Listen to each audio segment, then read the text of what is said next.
Chapter 46. Academy Days Part 5. Shinobi Union. Uzumaki Household. Konohamaru jumps in one place as a warm-up, loosening up his arms as he does. Alright, big day's near. You're gonna cheer me on, right, bro? Naruto laughs from his spot on the sofa. Of course I will. I know you're gonna knock him dead. Are you nervous? Katori asks. Me, nervous. He puffs out his chest. Of course not. I got nothing to fear. I'm the heir to the Sarutobi clan, one of the founding clans of the Leaf. Ain't no one can match me. Katori lightly pouts. Is it really that impressive to be heir? Everyone talks about it. You, Kashiwama, does that make you stronger? Well, I mean, not really. But we have to keep up our image, you know. We're not just fighting for ourselves but the whole clan, our family. And now that includes you too. Konohamaru grins. Katori tilts her head. It does. Yeah. You're bro's family and bro's my bro, so you're my sis. Hinata walks up to the table, placing down a mug in front of Konohamaru. I think niece is the proper term, although that's not entirely correct in this scenario either. She then sits down with Naruto and Katori on the sofa. Naruto scratches his head. Yeah, it's not exactly a normal thing we have going here. Either way, you're family now. So watch me real close at the exams, okay? I'm gonna show you how you become Chunin. Take notes when you take the exams. Katori eagerly nods. We'll cheer you on. I know you will. He then squints at Hinata. But someone here has conflicting allegiances. Pardon. Hinata cocks her head in confusion, silky hair sliding down her shoulder. Oh, you mean Hanabi? Yeah, I mean her. He doesn't even want to say her name. If we end up fighting at the exams, who are you gonna root for? Hinata gives a warm smile. You've both grown to be such strong and capable shinobi. I want both of you to succeed and keep growing. Konohamaru throws his arms up. See, that's what I mean. You're too nice, you know. Lay off it, Konohamaru. Naruto laughs. She's awesome, is what she is. You've changed. Konohamaru judges. A knock on the door interrupts their moment. I'll get it. Katori hops off and opens the door to be met by Karen. Hey, kid, you're Dad here. Karen still has trouble referring to these two as father and daughter, given their difference is only 10 years. Hardly enough for a parental connection, but hey, they seem to be making it work. Yeah. She turns back to the room to call out. It's Karen. She opens the door wider to allow Karen to enter if she wants to. She doesn't seem to.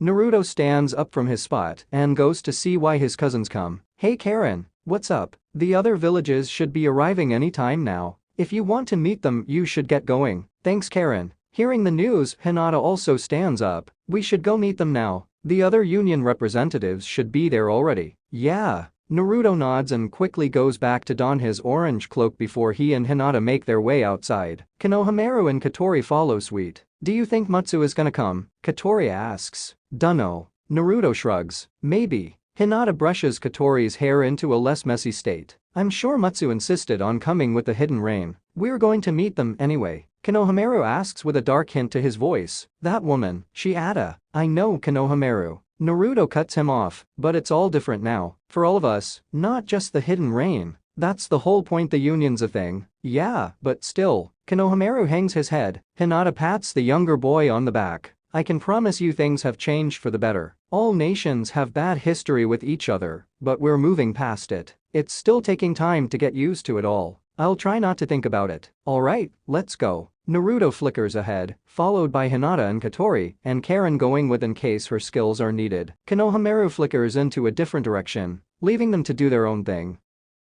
Hidden Leaf main gates.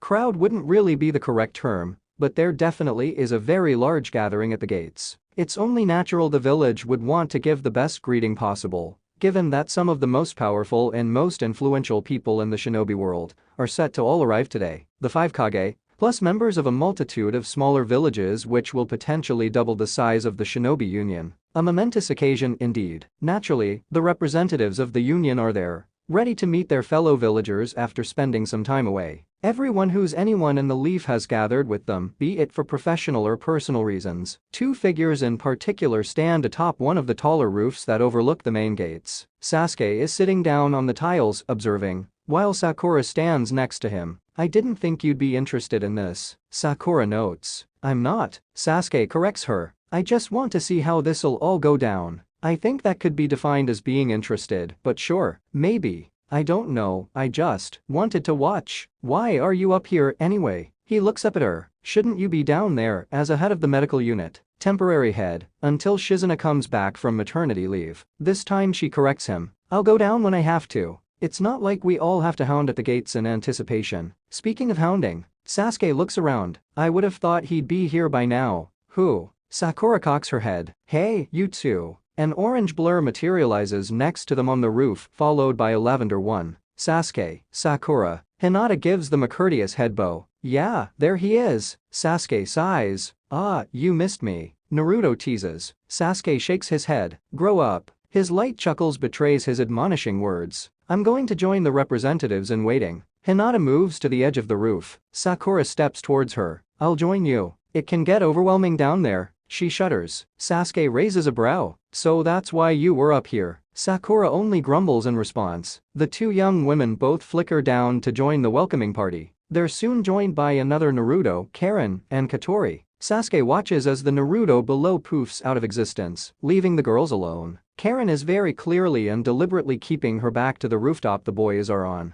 Sasuke keeps watching them as he talks to Naruto. Is Karen still? Yeah. Naruto doesn't really need to hear the end of the question. It's a lot to go through. She needs more time. At least she has you. A new family. Same with Jugo. It's a lot more than I tried to give them. He sounds somber. What are you contemplating your life? I suppose. Had to do a lot of thinking because of a certain someone. Sasuke looks at him from the corner of his eye. I have to make up for so many things. Have a lot of people to do right by. He focuses his gaze on Sakura. You'll get there. People been accepting of Gurren and the rest. They'll be accepting of you too. Except that my crimes are a bit too close to home. People like Gurren and Jugo are only known by reputation. But the people of the village know me personally. It's different. Guess we'll see. Naruto pats him on the back. But for now, looks like our guests are arriving. The first indication would be the increased commotion, with everyone shifting around into their proper positions to welcome the delegations. For this group, the clear indicator as to their identity are the grains of sand that float through the air. Hidden Sand Envoy. Gaara enters the Leaf Fist with his brother and chief advisor, Kankuro, right behind him. They're followed by a decently sized group of shinobi, with some very visibly being genin, lacking the typical uniform. Sanada steps forward, extending a hand. Lord Kazekage. It's a pleasure to welcome you. The pleasure is ours, Lady Hokage. Gaara accepts the handshake. Kankuro looks around at the mass of people. The Leaf sure goes all out on its welcoming party. Huh, only the best for our honored guests. Sanada laughs. Temari walks to them with a bit of a rush in her step, although she tries to play it cool. Shikamaru walks at a much slower pace behind her. Gaara, Kankuro, she calls out to them. Kankuro walks up to his sister and embraces her. Hey, so you haven't actually forgotten us. What a dumb thing to think. It hasn't been that long. She laughs. You sure you're fit to be an advisor? Kankuro steps back from the hug and playfully fits her shoulder. More than, don't you worry about that. Gaara steps towards her, as well, keeping it less personal as he tends to do. Temari. He gives a court nod. It's good to see you again. You too. She smiles back to him. Kankuro peers over Temari's shoulder to look at Shikamaru. You been treating her good, yeah? Not done anything weird to her. He smirks. Shikamaru becomes flustered and looks away. Of course not. You dolt. Temari smacks him over the head, herself even more flustered than Shikamaru. First Yoshino and now Kankuro. These people. Gaara, not picking up what Kankuro is throwing, simply nods. Shikamaru is a respected ally. I trust him wholeheartedly to treat our sister well. Sure, Gaara. Kankuro rubs the back of his head where Temari smacked him. Temari sighs. Come on, I'll show you where you guys'll be staying. Want to come with? Shikamaru offers. No, I got this. She reassures him. Besides, you have official duties, chief advisor. With that, she motions for the Sand delegation to follow her. When Kankuro passes Shikamaru, he leans close and whispers, don't worry. You can spend time with her after we're gone. Wah. No, that's not. Shikamaru's cheeks turn even redder. Kankuro laughs as he continues walking. Shikamaru rubs his face in exasperation. This is gonna be a drag. A bit behind them, Maki takes the giant scroll off her back, stretching her muscles as she does. Ah, finally. She looks around the foreign village, appreciating the surroundings. So this is the hidden leaf? Huh, it's different from before. Sen walks up to her, tucking away her Tessin fans. Guess it's to be expected, with everything that happened. That's right, you've been here before. Huh. Maki turns to the younger Kunoichi. Sen nods. Yeah, for the Chunin exams a few years back. Feels like a lifetime ago now. It does. Another voice joins in their conversation. Ameno walks up to them with her teammates Shishio and Koji not far behind, themselves absorbed in taking in the scenery. I'm curious to see just how much has changed. Oh, got any plans? Sen asks. I do indeed. I plan to learn everything I possibly can from the medical unit. I want to see how the leaf's grown in that department. And how much I can take back to the sand. Well, just be sure to stay on your best behavior. Maki warns. That goes double for you, Koji. She calls back to the younger man. What? Koji turns to her. I haven't even done anything. Sen chuckles. Not yet, you haven't. Ameno nods. I presume you're already thinking of something silly. Shishio pats Koji on the back. Even I have to agree. You too, man. Koji slumps his shoulders in defeat. Come on, looks like we're moving. Maki rounds up some stragglers as Tamari begins leading their group further into the village. Walking along, Ameno does see Sakura a bit further back in the crowd. The two share a nod and a silent promise to meet each other again when things calm down in the village. Naruto hops down from the roof onto the side of the street just as the hidden sand delegation passes. Seeing this, Gaara breaks off from his group to walk over to him. Naruto. He extends a hand. Naruto grins and returns the handshake. It's good to see you again. It has been a while since we last met. I've received some updates from Tamari and Kyoto Uzumaki. It sounds like you've been doing well. Kind of. Naruto rubs the back of his head. It's way different from how I thought my life would be. Gaara lightly chuckles. Now you know how I felt after meeting you. He notices the delegation waiting for him ahead on the road and decides to cut the meeting short. We'll speak again later. I have to attend to my responsibilities. Sure thing. We'll grab a bowl of ramen, it'll knock your gourd off. I look forward to it. Gaara nods and begins walking to his group. After a few steps, he looks up to the man sitting on the rooftop quietly observing. The two stare at each other for a moment before Gaara speaks. It's good to see the light has reached your eyes, Sasuke Uchiha. HMPF. Maybe you were onto something after all, Gaara of the Sand. Gaara goes on to rejoin his group and continue walking to their accommodations. Hidden Cloud Envoys.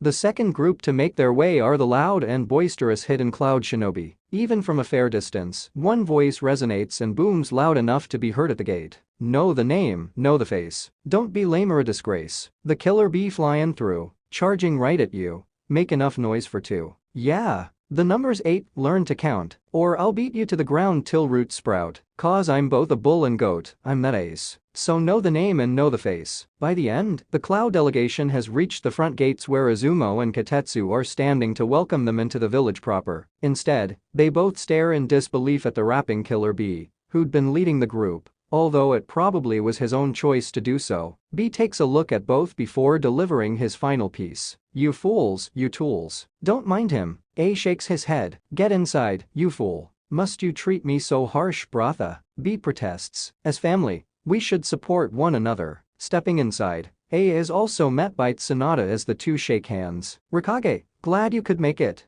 Darui and C remain by his side at all times, with B being a bit more hectic with his positioning. Of course, I wouldn't miss something this important to our alliance. B's eyes focus on one particular spot in front of him. Tsunade's cleavage. Definitely wouldn't miss this. A knocks him hard over the head. I told you to show the Hokage proper respect, you dolt. B yelps in pain. Bratha, Lord Rikage, Lord B. Karui steps toward them. It's good to see you. You too, Karui. A nods to her. Yo, there's my little student. How have you been? B walks up, offering her a fist bump. Showing these fools how we do it Cloud style. We've been showing each other a lot. Come on, I'll show you where you guys'll be staying. From a distant rooftop, Naruto shouts at the top of his lungs. Yo, Octopops, let's go train somewhere later. You got it, Narubro. B shouts back and raises a fist. Yeah. Tsunade shares a look with A. You keep your brother in check, I'll keep Naruto. A nods. Yeah. During this, Amoy walks up to Karui. Hey, Karui, you remember us, right? Samui shakes her head in the back. I told you.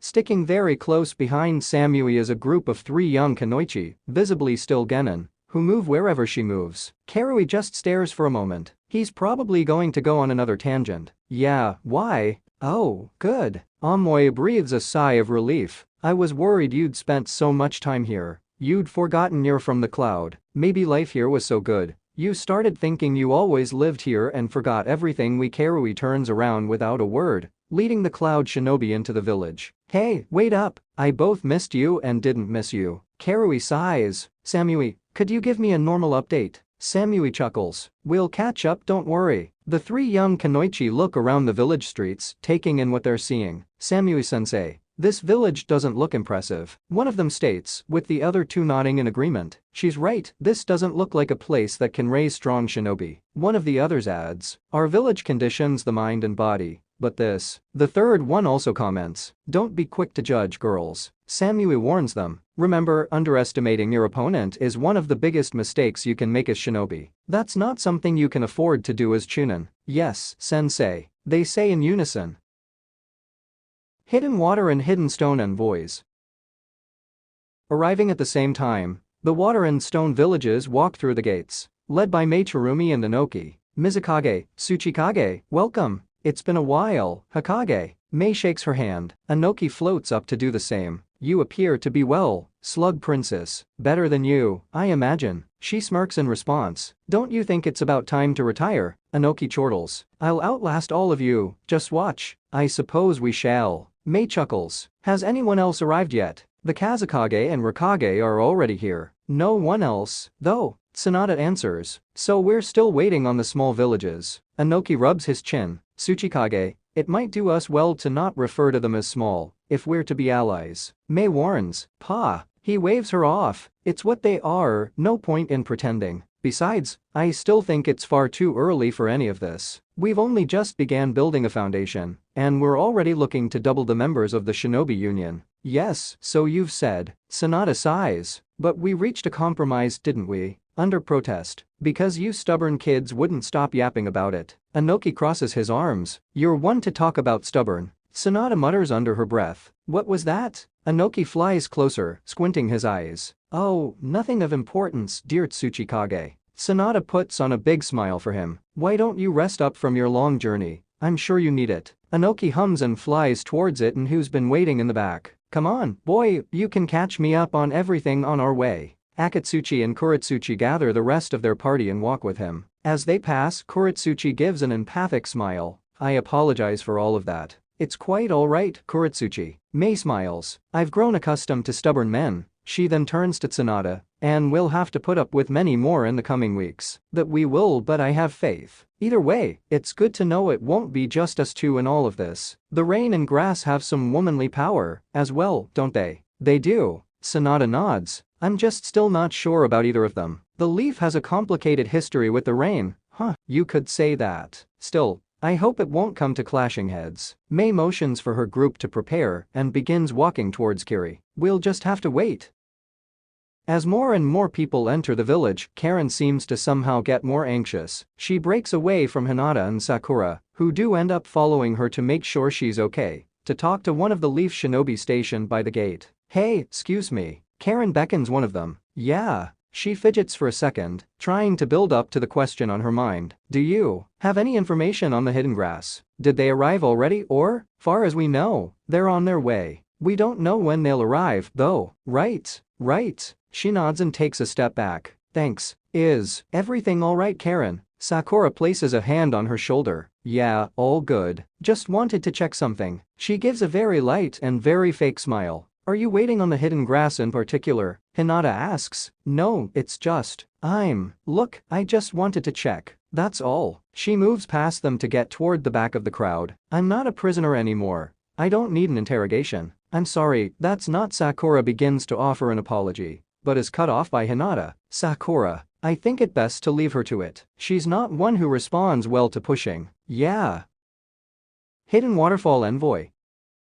The relatively small group from the waterfall are given a warm greeting. The two villages have worked together before, although relationships were always strained and not entirely out of camaraderie. As with the others, Tsunade greets the leader of the village, Shibuki of the Hidden Waterfall. Welcome to the Hidden Leaf. She extends a hand. Shibuki, a young man in his late 20s with black hair past his shoulders, accepts with a smile. A pleasure to be here. Your village, it blends wonderfully with its surroundings, as ours does. It feels right. Tsunade smiles and bows her head. Thank you. I've heard of the hidden waterfall's beauty. Maybe one day we'll have the chance to admire it as well. Shibuki laughs abashedly. I'm afraid we're not in much of a position to host such a large gathering. Either way, that's for the future to decide. She turns to the leaf shinobi lined up nearby her. Aoba, show them where they'll be staying. Yes, ma'am. Aoba adjusts his sunglasses and steps forward. Please follow me. As Shibuki follows, he looks around the village trying to not look like a child in a toy store and keep some of his dignity as village leader. Still, it's a definite upgrade from their small village. His eyes wander up to one of the nearby roofs, where he sees a familiar bed of blonde hair. Naruto waves enthusiastically.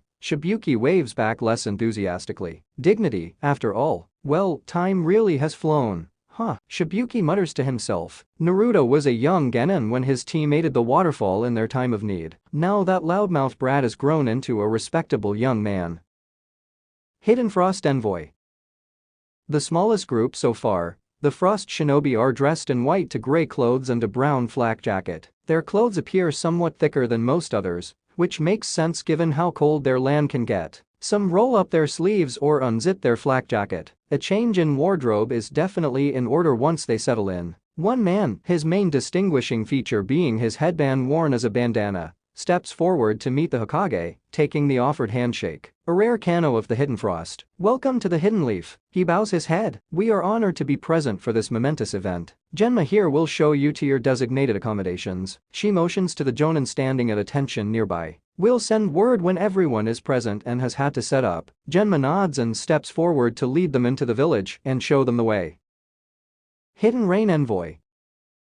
While Naruto wanted to be present for the whole thing to witness everyone entering the village, there was really one delegation in particular that he wanted to be there to meet. The Hidden Rain in particular is still an uncertain entity in the shinobi world. Even though former enemies banded together during the Fourth Great War, and they learned the value of cooperation, there's still some uncertainty towards the only remaining member of the Akatsuki. Specifically, the Hidden Leaf feels uneasy, as Pain's attack is still a sore memory for many, despite the 0 losses suffered. Besides the materialistic ones, Naruto just wanted to be here to make sure Konan receives a proper welcome. He doesn't have to wait overly long. As the rain shinobi appear on the horizon, Naruto doesn't move yet, not wanting to intrude on the Hokage greeting them, but there already seems to be some tension in the air. Hopefully this won't actually go too bad. Konan, leading Mutsu by the hand, leads her people into the village, slowing down to take in the atmosphere and look around. Stern eyes meet her eyes, but she doesn't let it bother her. She can't. She does understand why and is ready to accept whatever judgment they give her. That's a big reason why she agreed to come in the first place. Face her terrible past mistakes. As she steps past the gates, she releases her son's hand and motions him to step back and stick with Baron. Fio and Surin aren't far behind, the two young Kunoichi having proven their loyalty and ability enough to become some of the more trusted shinobi in the new Hidden Rain. Katori watches on from a heightened place and eagerly points to the group. There he is. See. Hinata smiles. You'll catch up soon enough. Someone you know? Karen asks. Yeah. Katori hops off. We met when we went to the rain. And runs off into the crowd pushing past them. Wait, Katori. Hinata goes after her, but the girl's already slipped through. Konan steps forward, breaking away from the group. Her attire has changed slightly from before. For starters, her headband doesn't have the village's symbol slashed. She still wears a cloak, but without the red clouds, being more reminiscent to the original Akatsuki that she founded together with Nagato and Yahiko, and over the cloak she dons the rain's flak jacket. She stops close to the Hokage, the two women locking eyes. This encounter is difficult for both them, each for their own reason. Konan of the Hidden Rain. Sonata acknowledges her arrival as politely as she can right now. Lady Hokage. Konan lightly bows her head. You've grown since we last met. Sonata recalls the young, helpless children that Jiraiya took under his wing, not just in size, but in influence and skill as well. Konan gives a solemn smile.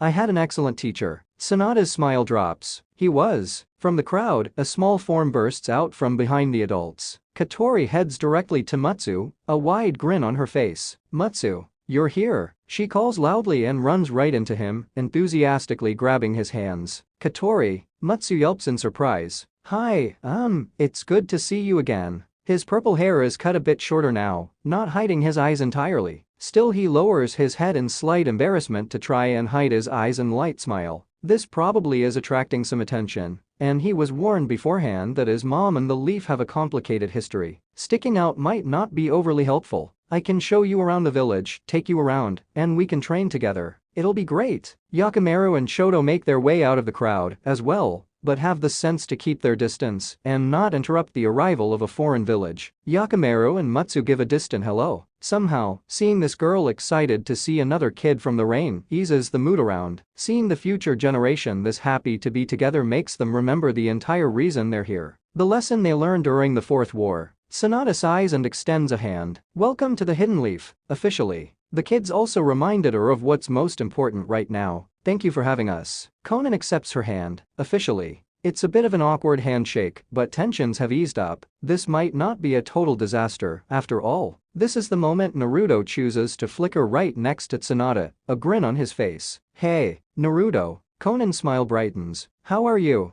Well, that's a big question. He laughs and steps towards her to give her a hug which she openly accepts. We'll have to go over that over a few drinks. That'd be nice. He turns to Tsunade. Granny, you mind if I show her where they're staying? Tsunade sighs and rubs the back of her head. No, I suppose not. Not going to stick around for the others. Naruto smirks. You forget who you're talking to. And crosses his fingers in his signature hand sign. Shadow clone. A second Naruto pops into existence as the original begins Conan into the village. Come on, it's this way. The Leaf Shinobi gathered around make enough of a path for Naruto to pass through. If seeing the kids interacting eased the tension, then seeing their biggest hero hug the leader definitely nearly got rid of it. After all, Naruto is the one who defeated Pain and saved the village. If the person who fought for them is willing to welcome the rain with open arms, then they can't exactly go against him. He's the whole reason many of them are even alive. Thank you. Conan says quietly as they walk through the streets. Of course. Naruto smiles. Let's get you settled. Yeah, then we can catch up.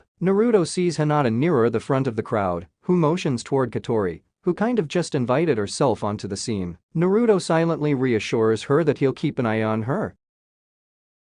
Meanwhile, Katori and Matsu run up to the front with their parents. Seeing the opportunity, Yakimaru and Shoto walk over with them. Hey Matsu. Yakimaru gives a proper greeting this time. Hi. Matsu smiles. And, he looks at the boy he doesn't recognize. Shoto Teshin. He gives his traditional bow. Shoto's dad's student too. Katori clarifies. We met him after we left the rain. I see. Matsu nods, but something jolts him. He looks around nervously, like he's searching for something. What's wrong? Katori asks, concerned. Matsu furrows his brow. I dunno, I just feel uneasy. A fair distance away, Kashiwama stares daggers into Matsu's back. Competition, he hisses. Genzai facepalms. Seriously, man. Back to Tsunade. Tsunade crosses her arms and smiles. Well played. Naruto's clone smirks. I don't know what you mean. She shakes her head in response and lightly bumps his shoulder. Want to stay with me to meet the rest? Sure. Hidden Star Envoy. The smallest group so far, the Hidden Star Village was never a large village to begin with. They were always more reclusive and kept to themselves and kept out of outside conflicts as much as possible. Their being surrounded by a valley of poisonous gas definitely aided them in their isolation. To see this village openly mingle with others is definitely not something that anyone expected to happen, but here they are. The few shinobi look around in awe, admiring the much larger village. The star is probably as big as a single district in the Leaf. Only one looks unimpressed, or tries to, at least. Sumeru stays focused on the path ahead where a very familiar face awaits. An older and more defined, but definitely familiar. A man steps forward to greet the Hokage and Naruto, with Sumeru walking just behind him. Nakago of the Hidden Star. Welcome to the Hidden Leaf. As always, she extends a hand. Nakago shakes her hand. Thank you for having us. Of course. We opened the doors to anyone who would want to join. We're pleased to see the Hidden Star taking an interest. Times have changed. The third Hashikage wished for us to be more accepting, and I plan on continuing his legacy as the fifth. On hearing the title Hashikage, Tsunade's expression shifts. She tries to hide it,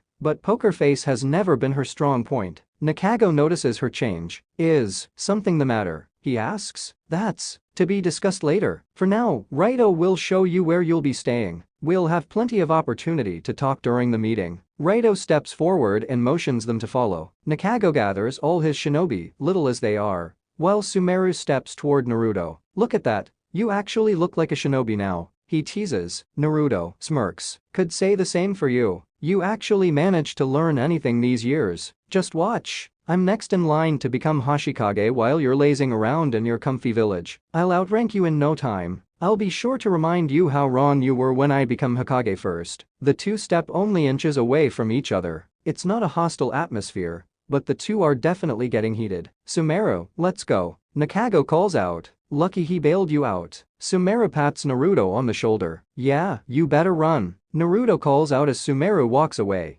stepping back to be by Tsunada's side. Sumeru joins two other shinobi around his age, a young man and a young woman who wave to Naruto. It takes a moment, but he recognizes Hakuto and Mizora, all grown from when they last met. Mizora's condition has definitely improved to where he doesn't need a cane anymore to walk. Hakuto seems as energetic as she always was. Sorry about him, Naruto, you know how he is. Hakuto calls out before the three rejoin their group. Tsunada chuckles. Such confidence in your future status. Well, I mean, just for reference, I'm next in line for Hokage, right? Naruto asks as he leans to the side, trying to make it look like he's still paying attention to the gates in front of him. I dunno. I'll have to think about it. Think about what? Who else is there? Naruto whips around to look at her. Well, Kakashi's a solid pick. Good leadership skills. Shikamaru's intelligence is what the village needs. Or Kiba's ferocity. Oh come on. He flails his arms. Now you're just messing with me. Tsunada laughs and shoulder bumps him. Come on, kid, let's just do our jobs.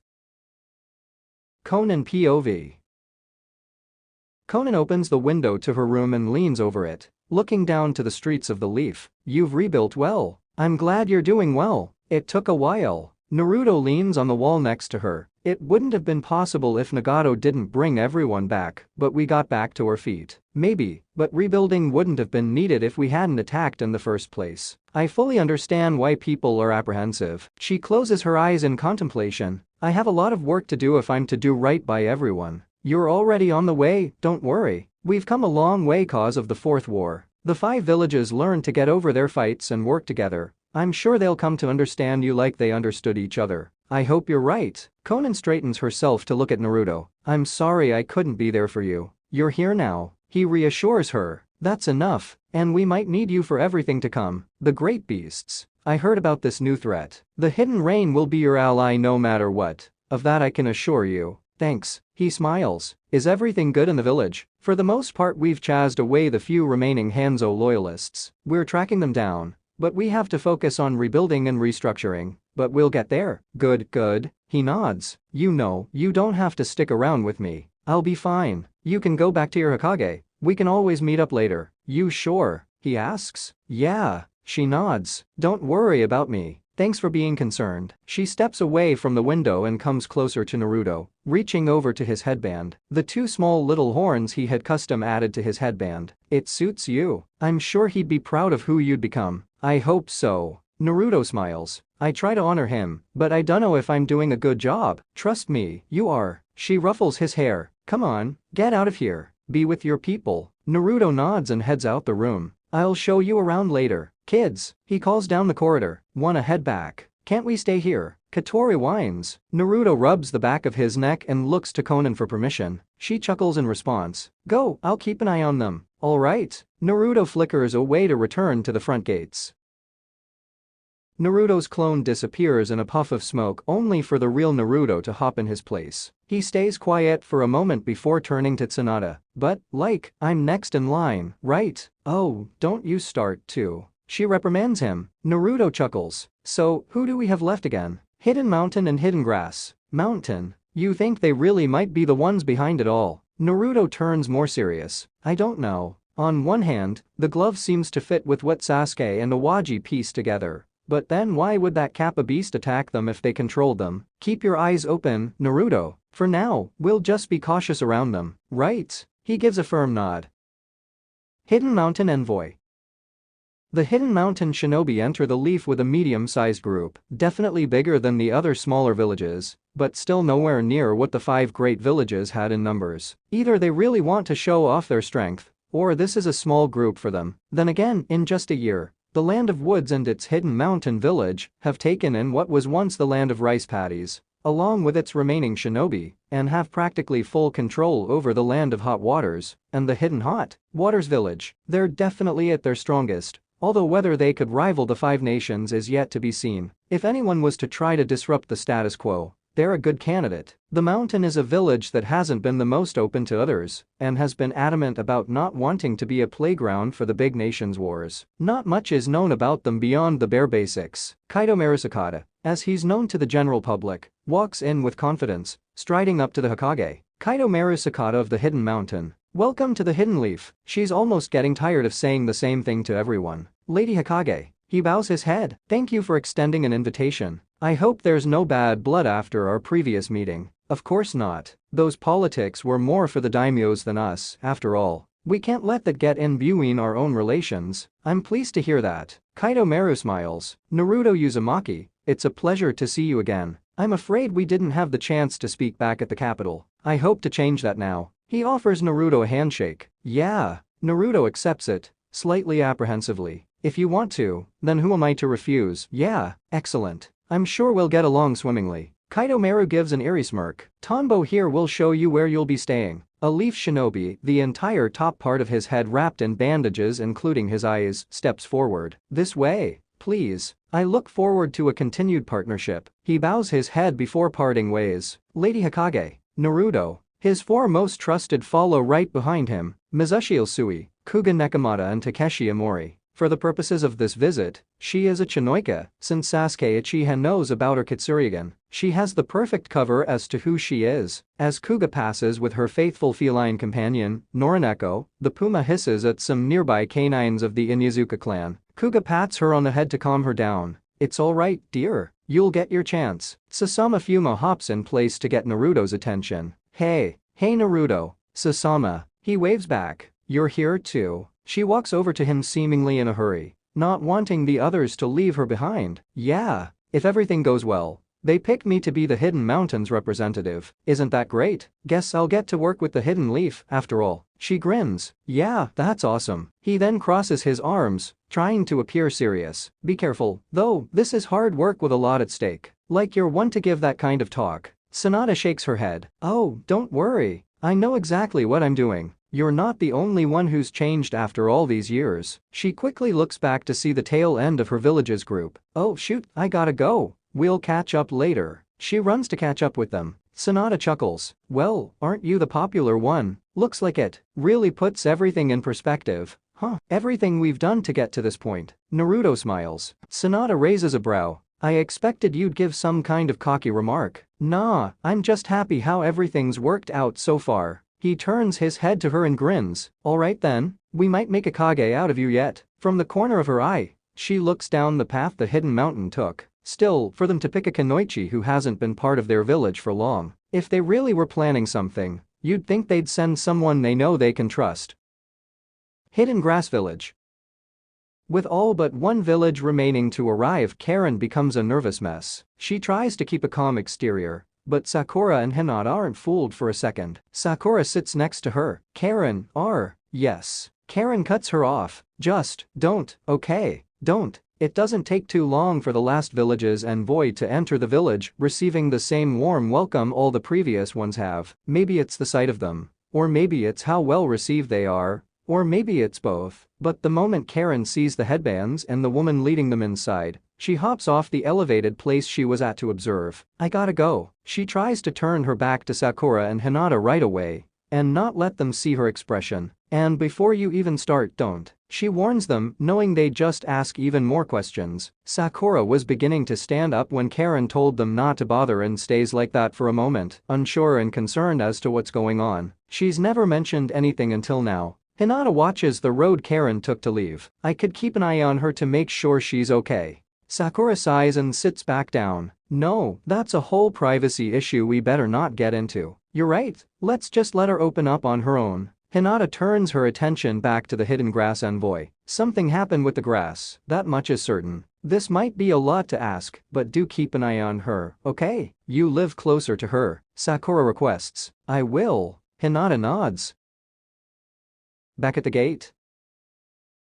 Taiga Hazama of the Hidden Grass. Welcome to the Hidden Leaf. The last time she has to say that, thankfully. A tall short-haired woman walks up and rather roughly grabs Tsunada's hand, tightly squeezing it as they shake. Tsunada, however, isn't one to be overpowered and jostled around. Hokage, ain't this one neat village you got? We try. Tsunada releases the other woman's hand, both of them having an red imprint of the other's. I hope you traveled well. Taiga looks around the crowd, not really hiding that her attention isn't fully focused on Tsunada. Well as can be. You know how it is. Enjoying the view? Tsunada asks. Huh. Oh, yeah. Taiga focuses back on the conversation. View's great. Like I said, neat village. Iwashi here will show you where you'll be staying. She motions to a shinobi to the side. Enjoy your stay. Reckon I will. She smirks. Karen POV. Karen makes her way back to the Uzumaki compound, almost walking on autopilot. It's not the first time she's done this. Not the first time she saw someone from her past that woke up far too many bad memories, and all of them happen while in here. Maybe this whole clan thing was a bad idea. Should have just stayed in prison. Inadvertently, she finds herself in the exact same place she did last time, and meets the exact same person she did last time. Jugo. She asks herself, almost half uncertain as her tearing up eyes betray her vision. Did something happen? Jugo relaxes his meditative pose. You look troubled. Karen can't help but laugh. Troubled? Yeah, I guess that's a word for it. She dries her eyes off and walks over to him, head lowered. Do you mind if I stay with you? Again? Of course not. Right in front of Jugo, Karen falls down to her knees and rests her head on his shoulder. Karen? He asks, surprised by her actions. She's here. Karen whimpers. I don't think I can take it. I thought I could, but I can't. Jugo pats her on the back, not knowing what he can do for her right now. Who's here? What can't you handle? Taiga. The hidden grass. I can't. After everything they did to my mother, after everything they put me through. She begins openly crying. Jugo hugs her. It's okay. It'll be okay. You're safe here. Naruto will make sure of that. The following day, Shinobi Union meeting.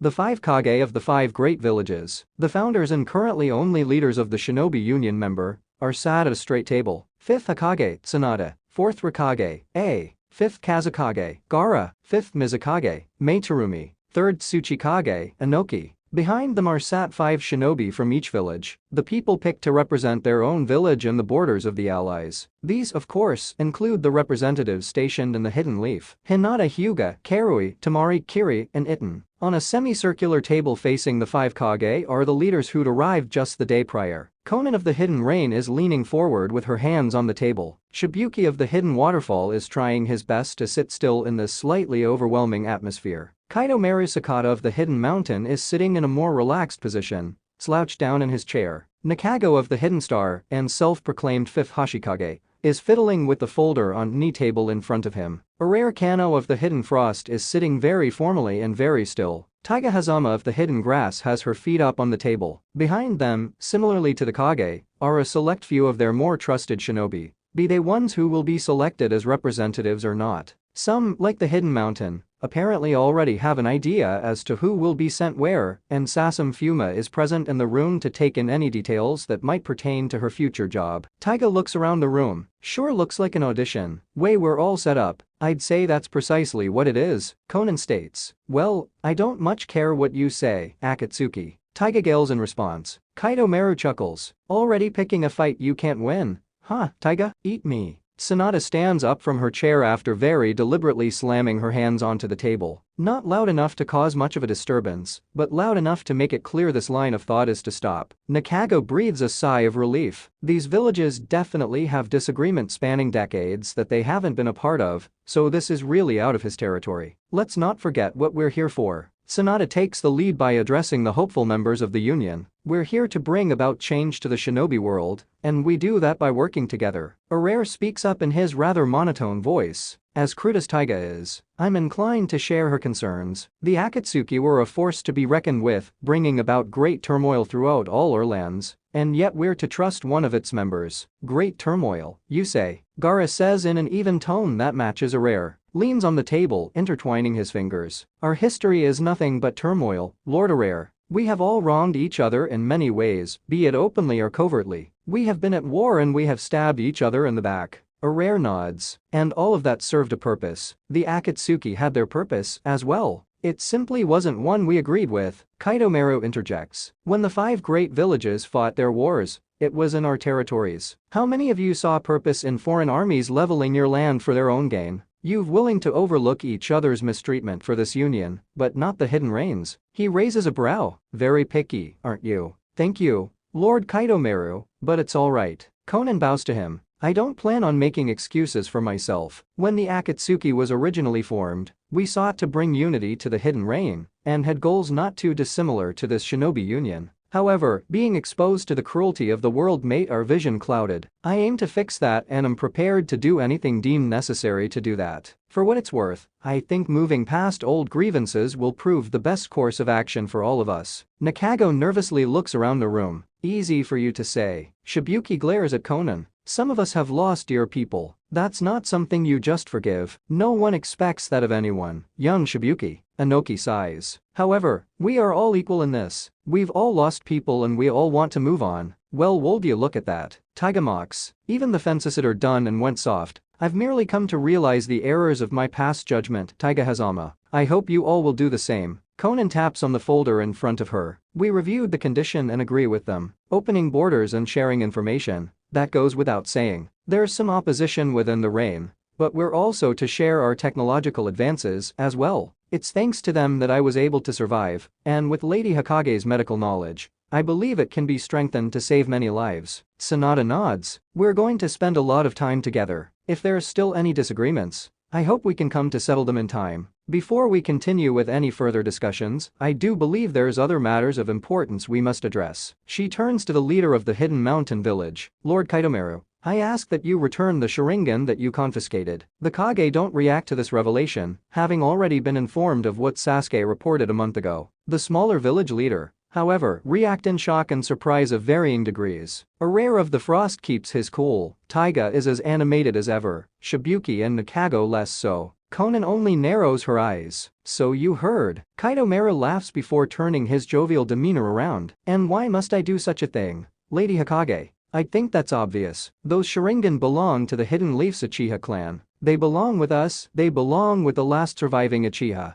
I don't quite see it like that. Kaidomaru straightens his posture. Those eyes were in my land. Obito Uchiha made a mockery of us by making his base of operations in the Land of Woods, which if I may add, is the fault of the Hidden Leaf for allowing any of that to happen. Consider this payment for everything that was handled poorly by the so-called great villages. Those Sharingan were in my land, therefore they belong to me. With each passing sentence, Kaidomaru was slowly raising to his feet, leaning on the table in front of him, trying to assert some sort of dominance. A growls. I'd advise you to sit down. Kaidomaru plops himself back onto his chair as if nothing happened. Well, I say that, but those eyes are already proving more trouble than they're worth. Meaning? Sanada raises a brow. No doubt you've heard that Hackentown was attacked by one of those great beasts. I think you've been calling them. We believe whoever was controlling it was after the Sharingan we'd placed there. We managed to chase away a group of masked shinobi, but not before losing some of the eyes. As far as I'm concerned, you can have the rest. I've no intention of putting my people in any more danger. Mei furrows her brow. Then what was that speech meant to accomplish? Kaidomaru shrugs. I spent a lot of time coming up with what to say concerning the Sharingan.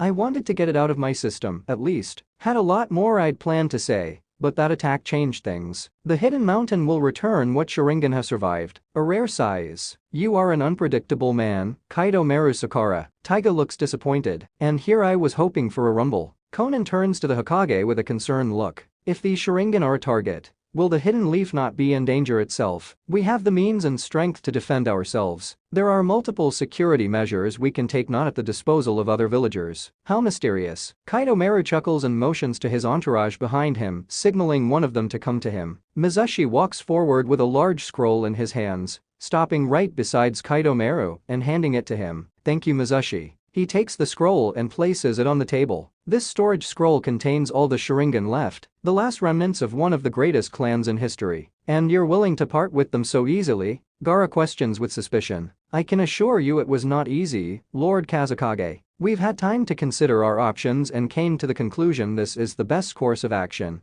given everything that happened. He eyes the scroll for a moment while continuing to address the Union. Used to be a time we'd all go to war to get our hands on these. Looks like we're making progress already. Shibuki leans back in his seat. Thank you, Lord Kaido Meru. Sanada makes a motion with her wrist, and an Anbu appears in front of them to take the scroll and disappear as quickly as he arrived. This act will not be forgotten. All for the Union, yes. Kaido Meru gives a smile that appears somewhere between genuine and mocking, making his colleagues unsure what his true feelings on the subject are. Mei, looking at her fellow Kage to ensure this matter is dealt with for now, turns to address Nakago. With that matter resolved, there's the issue of the hidden star. Issue. Nakago furrows his brow. What issue could there be with our village? The title of Hashikage that you've taken to yourselves. I'm afraid we have to ask that the leaders of the hidden star cease to refer to themselves as Kage.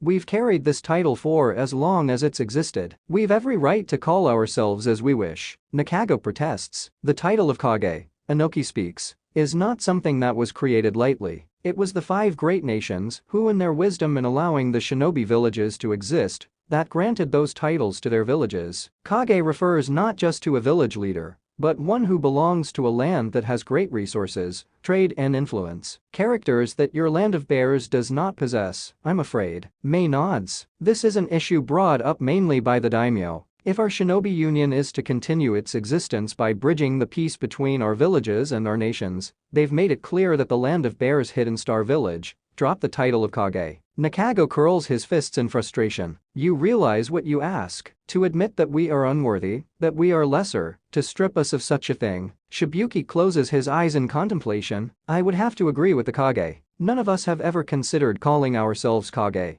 Exactly for the reasons Lord Tsuchikage stated. It's not a matter of how we feel, but how much influence our lands have. I fear the Hidden Star Village has spent far too much time in isolation and has become detached to matters concerning the wider shinobi world. Urare tucks his hands in his sleeves in a pseudo-meditative pose. This is something for you to discuss with your people, Nakago. Sanada tries to reassure him in a calm voice. However, I'm afraid this demand in particular is out of our hands. You have time to decide what you and your village want. We'll continue to discuss it, as well, to aid in your decision. Nakago nods silently. Sanada returns the nod and looks to the other leaders. This is only the first meeting, and we don't want to push too far with terms and conditions. We wanted this meeting mainly as a means to introduce ourselves and set up the foundation for what the union is to hold. Unless there's anything. I got something. Taiga interrupts. Since we're out here making demands and whatnot, what is it you wish to demand, Lady Taiga? Gaara prods. Karen Uzumaki. Taiga looks at them with a focused gaze. We want her returned to us. In the back of the room, Hinata's eyes widen. Is this why Karen was? Tamari and Karui look to Hinata with concern,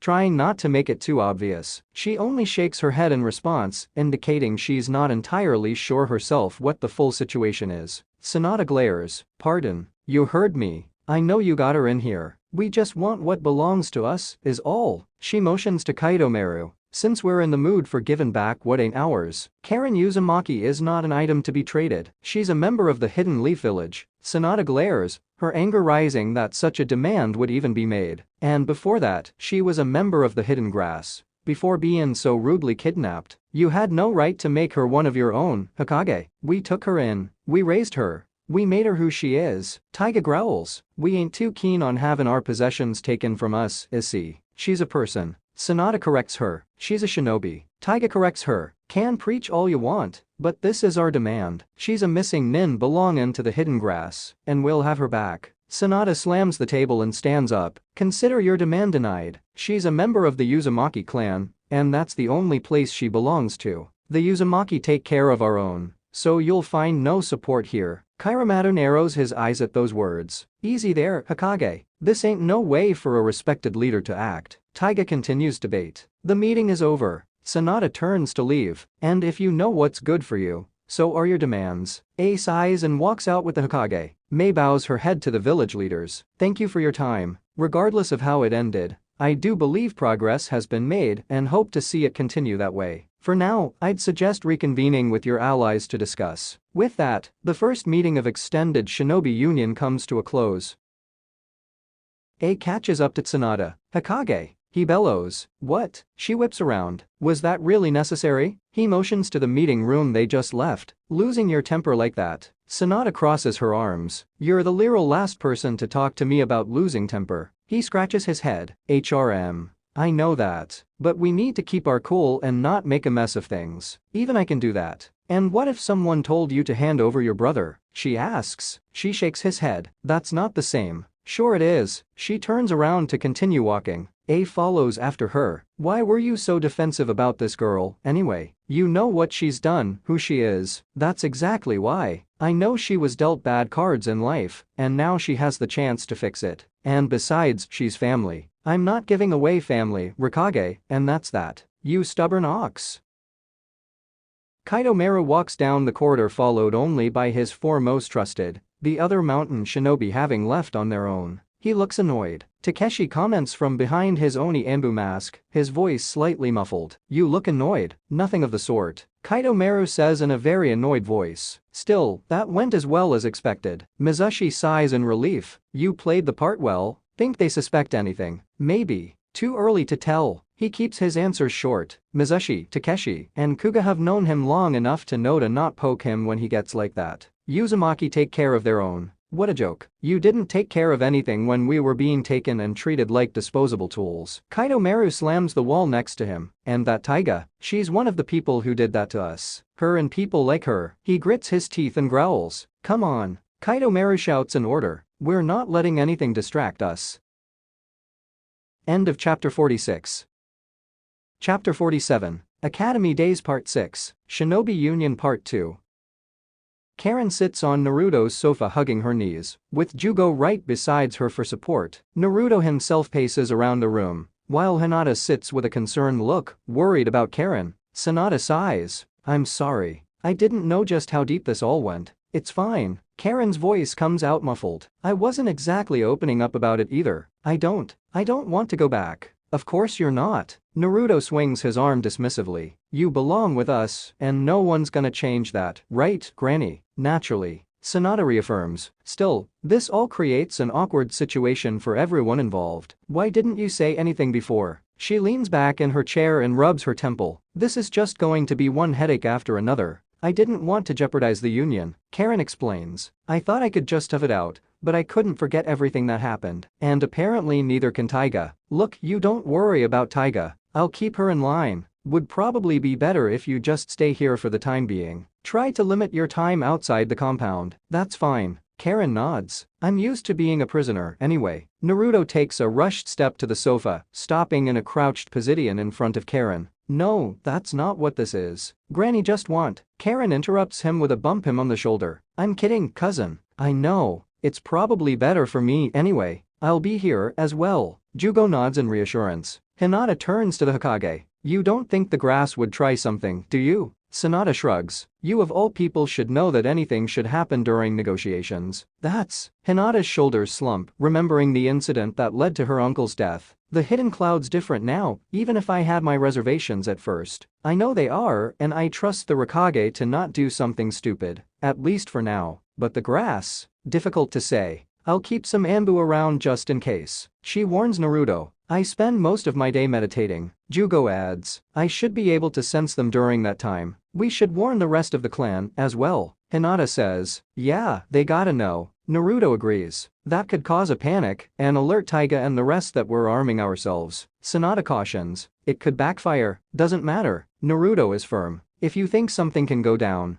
the others need to know so they can react in time. I'm not keeping secrets. Hinata nods. I agree. Keeping this a secret would only lead to more destruction. Should the hidden grass actually try something, we'll tell them not to let it be known anything is amiss. Alright, if that's what you think best. It's your clan, after all. Our clan, right, Granny? Sanada chuckles. Yeah, I suppose it is. She stands up and straightens her clothes. And Karen? Yes, ma'am. Karen looks up. Sanada walks over and places a hand on her head, lightly caressing the girl. Don't you worry about a thing. We'll keep you safe. Thank you. She gives a light smile. Her first in a while now. I'll stay with you till this all blows over, Naruto declares. Karen shakes her head. No, don't. Last thing I want is to keep you locked with me. She stands up and pats him on the shoulder as she turns to leave. You have work to do. Just try not to mess up too much without me. If something comes up, we'll call you. Jugo reassures him and goes after his friend. Hinata sighs. I don't know how we can continue knowing this could all turn sour. Sanada chuckles. That's how the shinobi world is. Every single negotiation's been done with the assumption the other side's going to stab you in the back. You just have to make sure to show them that's not a good idea. Is that still how the shinobi world is? Naruto asks. After everything. Will be for a while, but we're trying to make sure it doesn't. We'll get there. Sanada stretches her arms, feeling them going a bit stiff. Hinata, will you come with me? I could use your help today with the union. Of course, Lady Tsunade. Hinata bows her head before turning to her boyfriend. Will you be alright? Yeah. Naruto reassures her with a quick hug. You got important stuff to do, right? Don't worry about me. Later.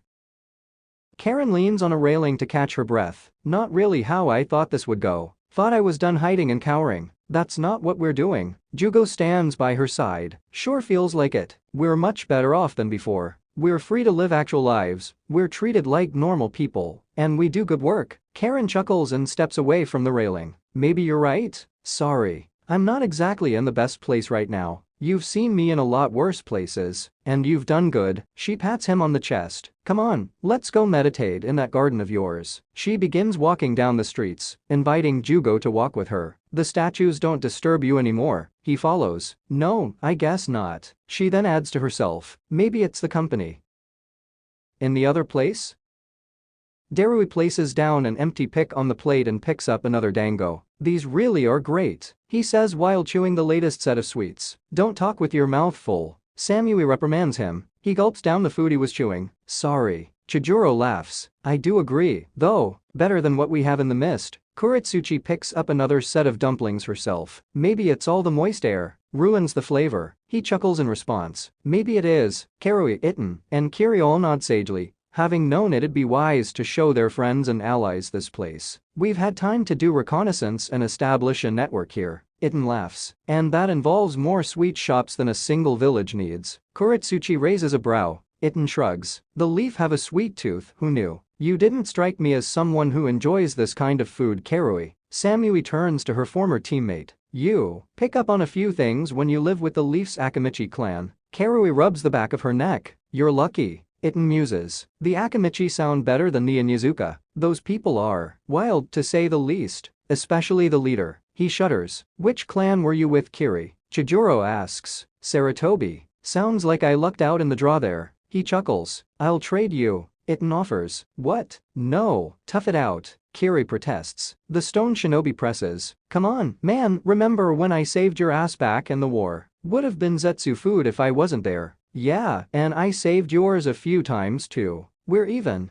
Dude, come on, you gotta get me out of there. Itten gets in Kiri's personal space, the mist shinobi needing to push him back. I'm pleased to see everyone getting along. Gaara interrupts the moment, appearing out of nowhere, followed by his brother and sister, Kazekage. Kuretsuchi raises a brow. What are you doing here? Darui asks. Gaara observes the shop, his hands behind his back. I've been told this place is incredible. Tamari scratches her cheek. You guys too? Huh. The other representatives laugh. Pretty much. Darui looks to Gaara with a bit more serious of an expression than the previous mood had. Kazekage, do you think the union will actually grow? Gaara remains silent for a moment, still focused on the selection of sweets. I know it will. The only question is by how much. I take it you worry about Taiga Hazama. Darui nods. And the hidden star to an extent, but yeah. Kuretsuchi laughs. Not like that'll be a loss. She's given looks by everyone around. What? We're all thinking it. She defends herself. Gaara orders the dango he wants, and is swiftly given a plate of his own. If we do want the union to succeed, we must rid ourselves of that kind of thinking. A united shinobi world will require everyone. Yeah. Kuretsuchi waves dismissively. The large group stays together for a while longer, enjoying the hidden leaf's delicacies. Some of them for the first time and others for a number of times they'd rather not disclose. It's definitely an alien experience for them being in a foreign village as allies. Despite how long it's been, it's not something that goes away so easily. Some have had the opportunity to travel between villages and see them all, while others now permanently live in other villages as representatives. Some haven't had the chance to travel a whole lot in these 2 years since the Fourth War ended. Just as they're preparing to end their little break, a commotion nearby grabs their attention. Hey, watch it! A loud boisterous voice calls out, "You watch it, kid," another voice responds. A voice that Samui very clearly recognizes, one of her genin. She sighs and stands up. I'd have thought they'd be able to keep their cool. Need any help? Darui offers. I got it. She dismisses the offer. They're my kids, after all, and goes to where her girls apparently are. When she rounds the corner, she does indeed see her 3 genin squaring off with a leaf shinobi, a slightly older boy with a blue scarf wrapped over his shoulders. Hey, as guests you really should mind your manners, Konohamaru warns. One of the girls stands in front, getting in Konohamaru's face. We mind our manner around people who matter, so back off, kid. Konohamaru grows increasingly more annoyed. That's it. You wanna be taught a lesson, then fine. He opens his palm, allowing chakra to gather. The violent swirl of energy kicks up the dust around him. Last chance to rethink how you talk to me. Samui quickens her step, deciding this isn't exactly a moment to be left on its own. Before she can move, however, another figure steps in. The blur of an orange cloak steps in and grabs Konohamaru by the wrist, releasing the swirl of chakra. That's enough. Naruto scolds Konohamaru, but also extends the warning to the girls. You know better than to use that here. I was just gonna scare him off, bro. Konohamaru whines. The girls smirk, like that was going to happen. As they turn around, ready to leave victorious, they're met by their sensei, looking much sterner than she usually does. Just where do you think you're going? Samui crosses her arms. How many times were you told not to stir up trouble? He starts. Samui raises a hand, halting the excuse before they can continue. You were told. No excuse can justify any other behavior. She looks to the girl who was apparently taking charge of the confrontation. I thought you understood best, Yumai. Yumai lowers her head. I apologize, sensei. Not to me. She motions to the leaf genin. Yumai sighs and turns around. I apologize. Konohamaru tries to turn his head to pretend he didn't hear it, but Naruto squeezes his hand. Ow, okay fine. Apology accepted. And, Naruto says, expecting an addition to that sentence. The boy sighs. I'm sorry too. He then rips his hand free from Naruto's grasp. See. All good. Naruto grins. You really have changed. Konohamaru mutters. You 3 go. Samui releases her genin. Try not to cause any more inconveniences. Naruto won't always be around to save you. Yes, sensei. They do just as instructed. Samui sighs and walks over to Naruto. Allow me to apologize as well. I didn't think they'd do something like this. Naruto laughs. It's alright.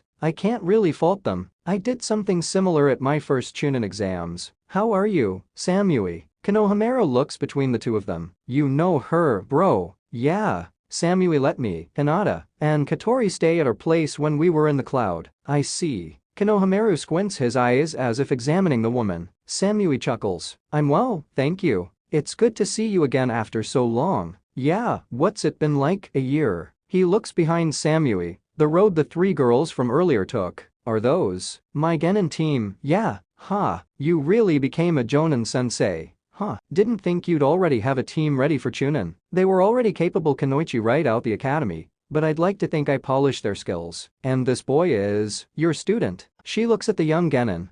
Kinda, but not really. Naruto scratches his head. Whatcha talking about, bro? You taught me a whole bunch over the years. When I win this thing and become Chunin, it'll be thanks to you. Naruto laughs and shrugs to Samui. Well, there you have it. So, you're in the exams too. Then you might clash with my girls in due time. Try not to be too sad when I win. He puffs out his chest. Samui smiles, being reminded a bit too much of Naruto in this boy. I'll try. Would you two like to join us? Some of us happen to gather at a sweets shop. I'm sure there's plenty of people who want to catch up with you, Naruto. Konohamaru rejects the offers. I gotta go train for the Chunin exams. I don't have time to waste, he declares. You have fun, bro, I got to train. Naruto chuckles. Alright, don't slack off. Never. Konohamaru high-fives Naruto, who goes off with Samui. As the young genin prepares to leave, a very familiar and very annoying voice speaks to him. Pathetic. Hanabi stands atop a nearby fence, not actually looking at Konohamaru while addressing him. Konohamaru whips around, glaring. What was that, Hyuga? I said pathetic. 3 girls barely out of the academy and you lowered yourself to a petty punk. This is why you won't succeed, Saratobi. You can talk tough all you want, but you better keep those eyes on me if you wanna see what a Chunin looks like. Hanabi sighs. And you talk empty? She turns around to leave, shaking her head. Konohamaru walks away fuming.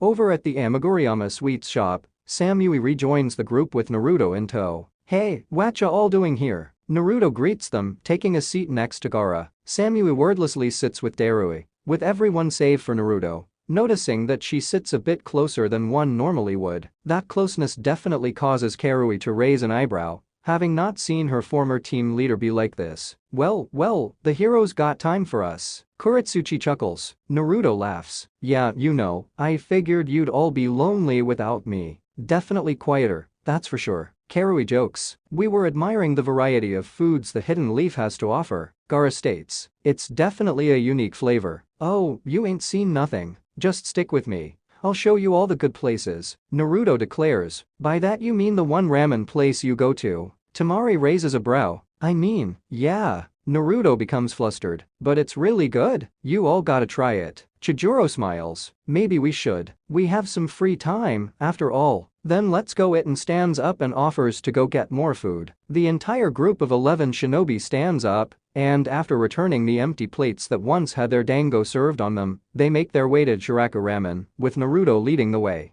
Darui and Samui lag behind a bit, intertwining their fingers as they walk side by side. In the other place?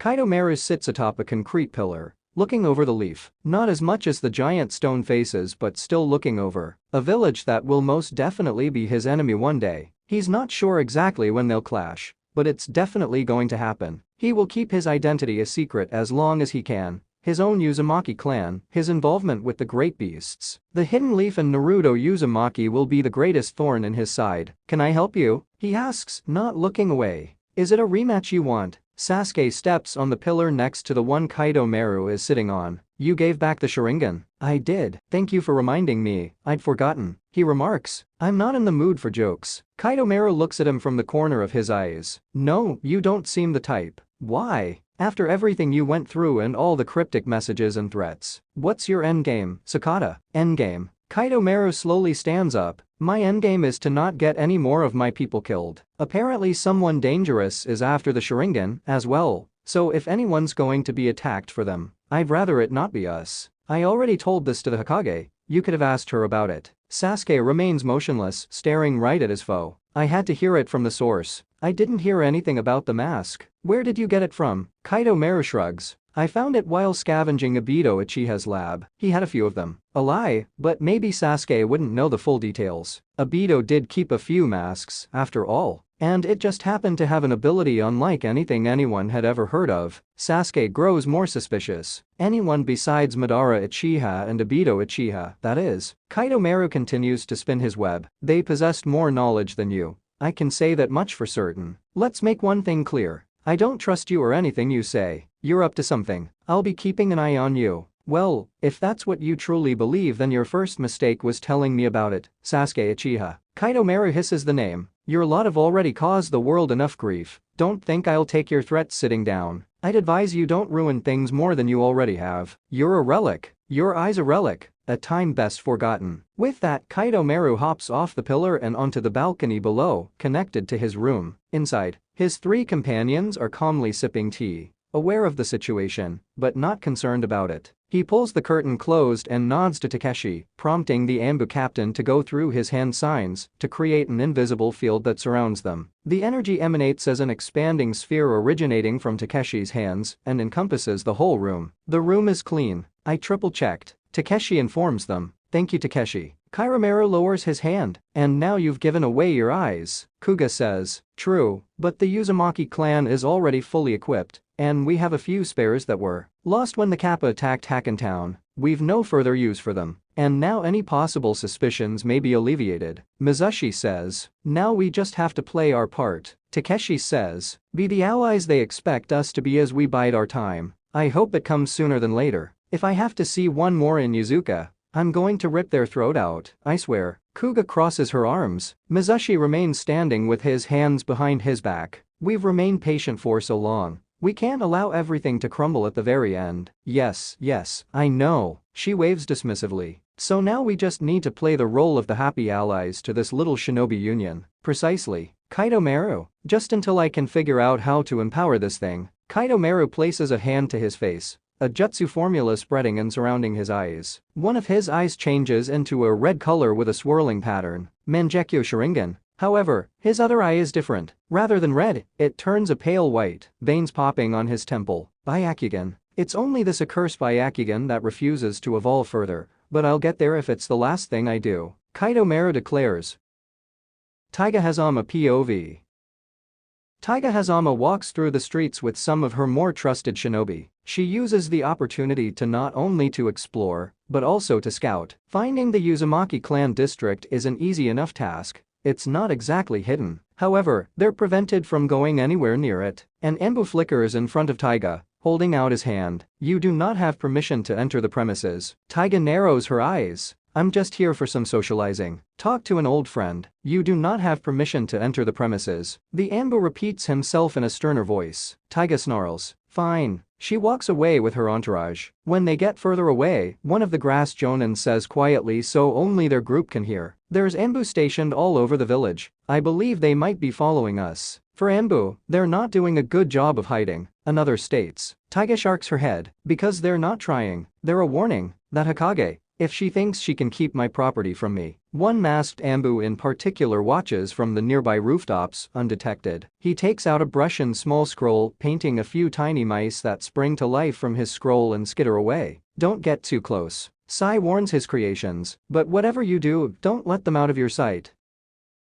In the other place?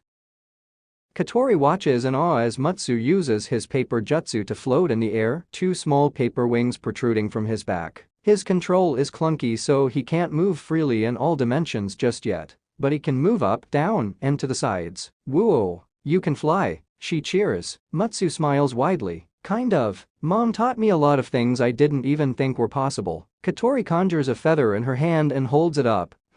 I wonder. I'd advise not to try. Shoto warns. Katori nods. Well, if you think I shouldn't, then I will. She hops onto some higher ground. Wait, no. Shoto calls out. Yakimeru looks around nervously. Is that really a good idea? You've never tried anything like that. Yeah, but it makes sense, right? I can make birds and birds can fly, so I should be able to fly too, she surmises. You don't even know how, Shoto reminds her. Yet. Mutsu. Yakimeru pleads to get him to stop Katori. Mutsu rubs the back of his head. I don't know, I think it'd be fun. Shoto sighs. Here I thought you were the Yakimeru type. But you're apparently more the Katori type. What's that mean? Katori puffs out her cheeks. Whatever, just watch. Mutsu, how do you do it? I don't think it'll work the same for you. I can turn my body to paper so I control it that way. Your jutsu doesn't work the same way, does it? Katori focuses her chakra as he usually does, thinking of a condor, the largest flying bird she has in her arsenal. Instead of summoning the entire bird,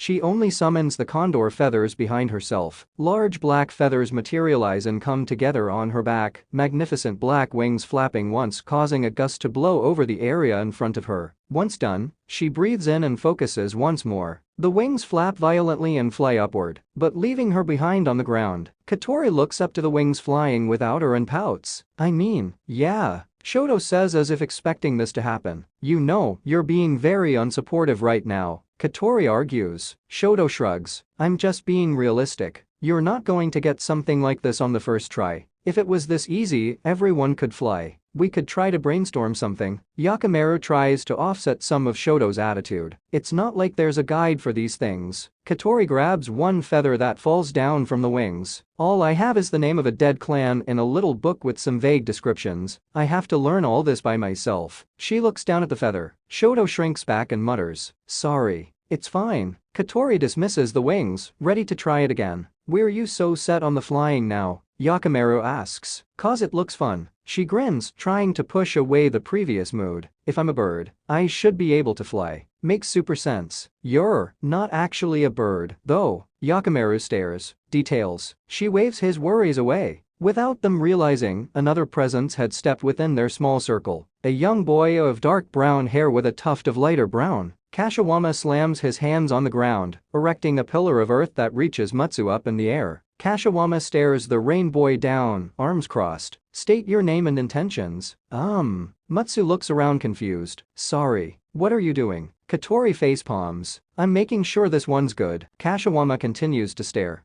It takes a flock of sparrows to fly up and peck him on the head to make him get down from there. Ow, ow, ow. He shoos them away. What was that for? They fly back to Katori where she keeps them active just in case they're needed. Don't antagonize my friend, she warns. Matsu flies down, releasing his jutsu. I'm sorry. I didn't want to cause trouble. You're not, don't worry. Shoto reassures him. Kashiwama's just different. Katori sighs. Well, may as well introduce you. Matsu, this is Kashiwama Senju, our classmate. Kashiwama, this is Matsu. Yakimaru and I met him when mom and dad went to the Hidden Rain to help. I see. Kashiwama extends a hand for a handshake which Matsu takes. It's nice to meet you. Matsu sounds a bit apprehensive. Alright, I've decided to help you train. Kashiwama declares. We didn't ask. It'll be fun. We can bond. Speaking of bonding, I'm surprised Genzai isn't around too. Shoto chuckles. He went to find his brother. Something about wanting to help him train for the Chunin exams. So, you're bored? Shoto raises a brow. Yeah, kinda. Kashiwama finally admits. Katori shakes her head and pushes Kashiwama to get him moving. Come on, let's find somewhere to train. The rest follow.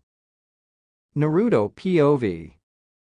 The leaf is definitely a touch more lively than before. It might not be obvious to an outsider, but the locals definitely see the traffic. Shinobi from a total of 10 different villages are roaming the streets and buying or just exploring. In all this commotion, Naruto managed to bump into an old familiar face. He and Shibuki are roaming the streets themselves, catching up on old times. It's still such a shock to see you all grown up. Shibuki laughs. Somehow in my mind you were still a fresh genin. And you haven't changed a bit. Well, maybe you look a bit older. Naruto leans in to inspect Shibuki's matured face. 7 years tend to do that. The waterfall doing okay? Naruto asks. Yeah. Shibuki asks. Can't say it's all been easy, but we've managed. We definitely took a big hit when Fu died. His expression turned solemn. We had a chance to stand close to the great villages, but now, that's all washed away. Fu. Naruto cocks his head. Fu. Oh, phew. She was Chime's Jinchuriki, right? Yeah. Shibuki looks up with a furrowed brow. She was our Jinchuriki and… Wait, why do you know that? I met her. Naruto states without a care as to the implications. When? She wasn't even in the village when your team aided us. Naruto scratches his head. It's kinda difficult to explain. See, during the Fourth War,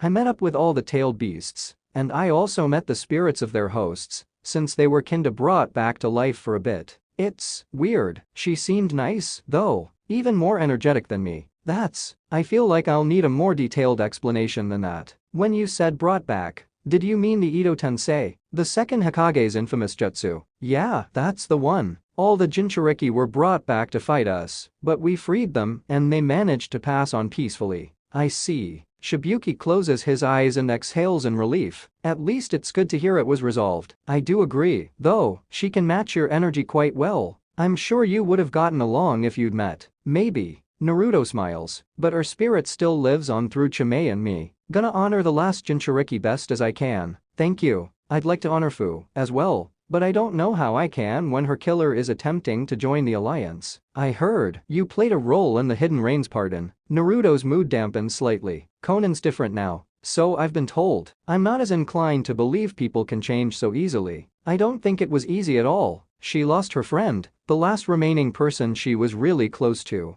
Almost lost her life but now reunited with her son. It's been a lot. Just, please give her a chance. Shibuki looks to Naruto with stern eyes. Many people didn't get a second chance because of her. That's not something easily forgiven. However, I've promised to try. I want this union to succeed so I'll grit my teeth. Thank you. Hey, Naruto. Sasama runs right toward them, her ginger hair lashing behind her as she waves enthusiastically. She stops right in front of them and grins. Found you. And, you're Shibuki, right? Hidden Waterfalls leader. That's right. You're from the Hidden Mountain. I am. Kinda. It's been only about a year since we've been a part of it, though. She rubs the back of her head. Sasama Fuma, nice to meet you. Fuma. Then you're from what was once the land of rice paddies. Shibuki recalls the news of the two lands merging. It's news that spread through the whole shinobi world like wildfire. It's difficult to not know it happened, especially since his land borders the land of woods. Yes, sir. Sounds like you're really well informed, Shibuki. Naruto notes. I have to be, he responds. A leader has to know everything about their neighbors, after all, be they friend or foe. He then looks between the two of them. You two know each other, then? We do. Sasama answers. Naruto helped me get my clan back to their feet a few years ago. I don't think the Fuma clan could have survived without him and his teacher. Shibuki laughs. Then we share that in common. You certainly have a way of helping people, don't you, Naruto? Naruto looks away, trying to hide his reddened cheeks. Well, you know. Sasama smirks. Since when were you the modest type?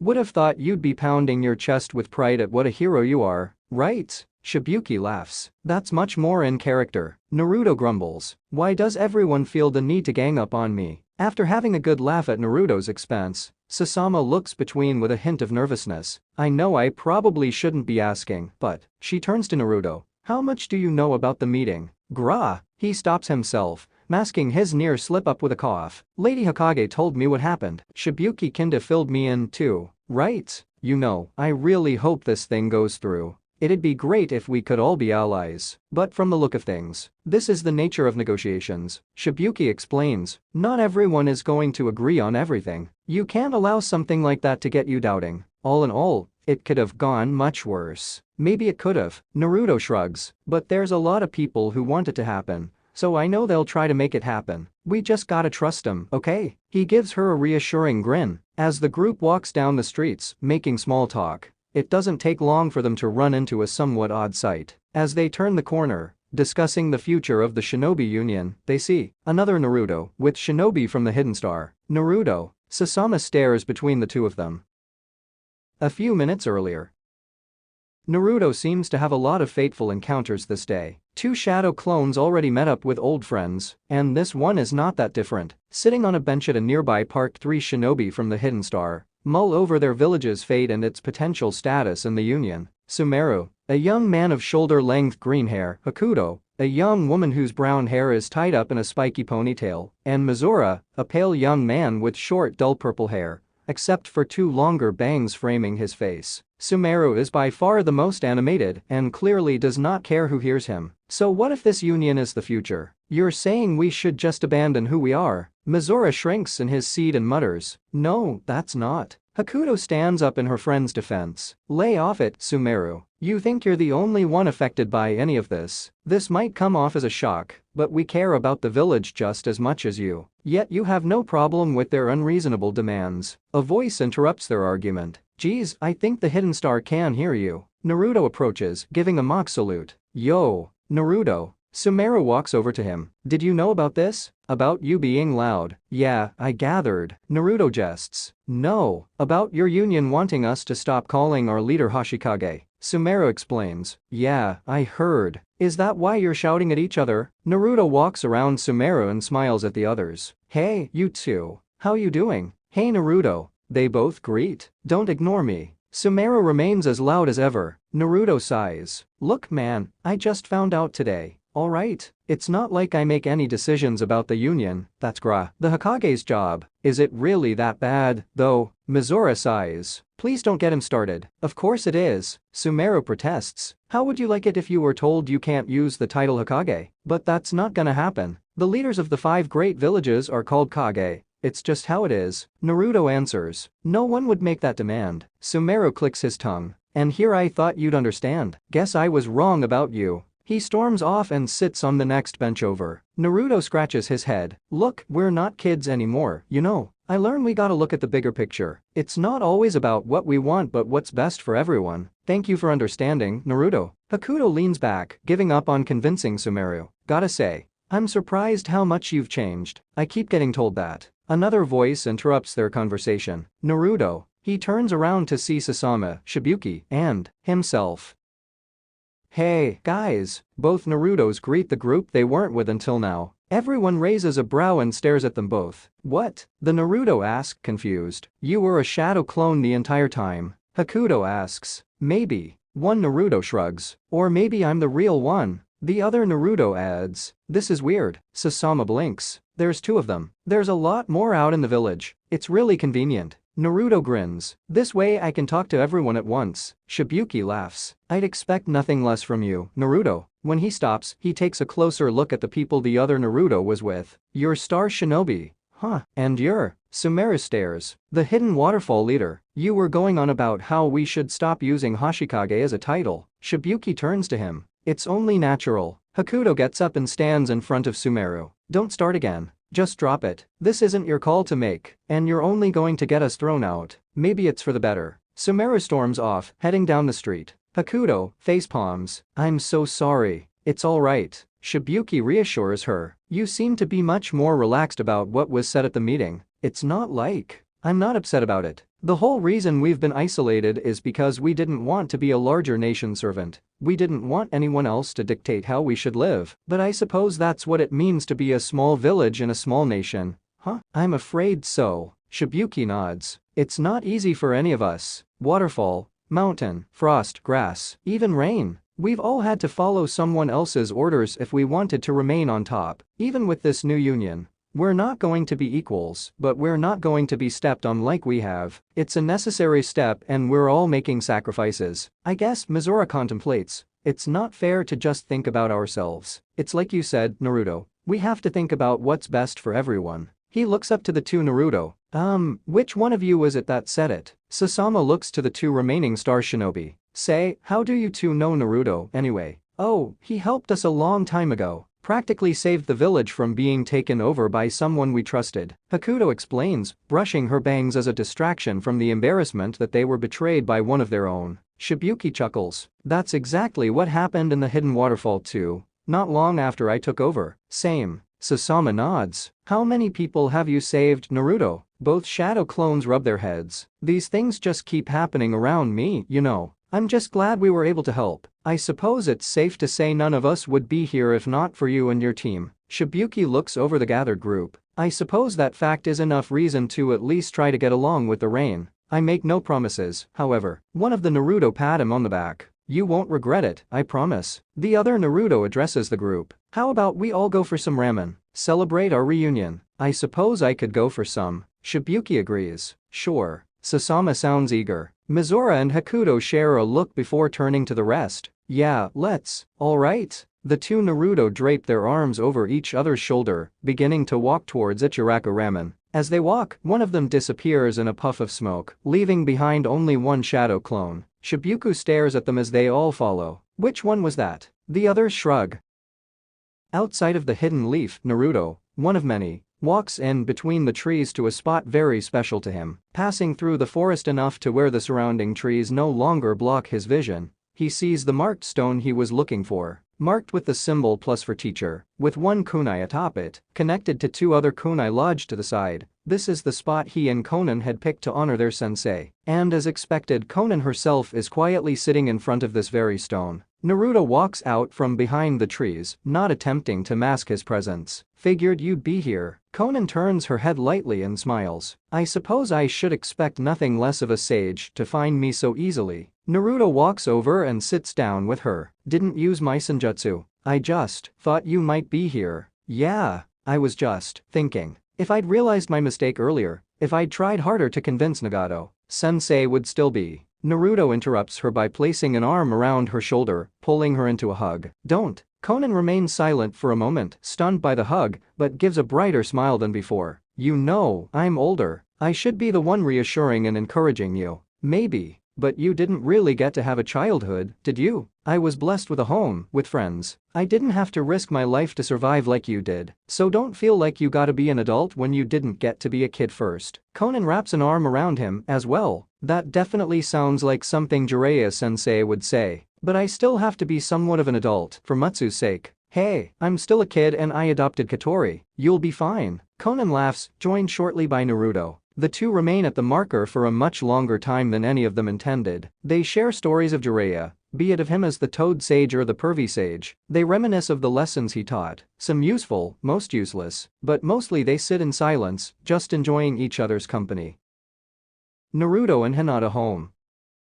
As the end of the day comes and the sun sets, both Hinata and Katori come home at the same time, bumping into each other at the front door. Hinata is visibly mentally exhausted, and Katori is visibly physically exhausted, and muddy, and grinning despite that. Hi, Mom, she greets. Katori. Hinata smiles, her mood slightly lightened. You look like you had fun. Yep. Train with Yakimeru, Shoto, Matsu, and Kashiwama. I was trying to learn to fly. She briefs Hinata on her day. To fly. Hinata raises a brow. Yeah. Matsu could do it with his papers. so I thought I could maybe do it with my feathers. It didn't work. She gives a bashful laugh. Maybe I can help you figure it out. Hinata hugs the girl and opens the door. For now, let's see if Naruto is home. Okay. Katori beams at the offer. As soon as the door opens, they're both struck by the intrusive smell of charred meat and smoke. Hinata runs in, worried that their home has burned down. She doesn't see any damage done to any of the main rooms, but all becomes clear when she and Katori enter the kitchen. Naruto is at the stove, trying desperately to put out a burning pan. Hinata runs over and grabs a lid, taking the pan from Naruto and placing the lid over the pan and smother the flames. Ah, Naruto stammers. Welcome home. Hinata sighs and slumps her shoulders. Sorry. Katori waves her hand in front of her face, trying to keep the smoke at bay. I don't think what you were planning worked. I thought you'd be tired from working all day. So, well, yeah, no, it didn't work. Naruto explains. Hinata can't help but laugh at the situation. Oh, Naruto. She rests her head on his chest. Thank you for trying. Should we order something instead? Katori asks. I think that might be best. Hinata agrees. Something more filling than ramen, maybe. I'll send a clone to grab us something. Naruto conjures a doppelganger to do just that, as the family instead heads to the living room to relax on the sofa until food arrives. How was your day? He asks. Tiring. Hinata sounds like it. Yours? It was good. I met up with a lot of people today. Well, my clones did at least. I went to talk to Conan. Got back not long ago. I'm trying to learn to fly. Katori declares. Flying. Naruto raises a brow. Can you even do that? Katori shrugs. I dunno. Given her skill set, it may be possible. Hinata surmises. We don't really know enough about it, unfortunately. Then we gotta help you figure it out. Naruto grins. How about we do some training later? Alright. Katori jumps at the offer, but before that, Hinata interrupts her joy. You need a bath, young lady. So do I actually. Katori looks down at her dirty clothes. Oh, right. I'll go get it ready. She runs off to the bath to prepare it for the two of them. Hinata lazily rests her head on Naruto's shoulder. Hey, don't go falling asleep now. Naruto chuckles. I won't. Hinata says drowsily. Naruto kisses her on the top of the head and pulls her closer, just a little bit longer. End of chapter 47.